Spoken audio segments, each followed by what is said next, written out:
gudun shiga matsala. Bayan ya ƙara sau biyu sabon dozi sai canza jam'iyya. Sako zuwa ga shugaban fati. Ya biyo guguwar jam'iyyar mu domin ya ɗau hanya. Bana sanin za a yi wa adalci. Mu amince mun ka bashi slot ashe ya kashe mu yayi niyya. Sako zuwa ga shugaban fati. Shugaban jam'iyya a sannu ka biyo ni dan Allah. Sako zuwa ga shugaban fati. Bana sanin za a yi wa adalci. Akwai wasanin inda ta dace don gudun shiga matsala. Jagoran tafiya bara ka ji abin da ake faɗa kanka. Sako zuwa ga shugaban fati. Mutanen gari sun ce in har ya koma to da hannunka. Bana sanin za a yi wa adalci. Amma shugaba a iya sanin ka dai mun shaida halin ka. Sako zuwa ga shugaban fati. Shugaban jam'iyya ka tsage mar har sai idan sai kwalla. Sako zuwa ga shugaban fati. Bana sanin za a yi wa adalci. Akwai wasanin inda ta dace don gudun shiga matsala. Shugaban fati tsakaninmu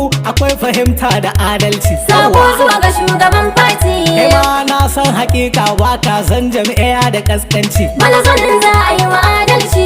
Idan har zanin din bata canza ba za a ga lalace. Sako zuwa ga shugaban fati. Shugaban fati ka cece mu kar ka bari a mana illa. Sako zuwa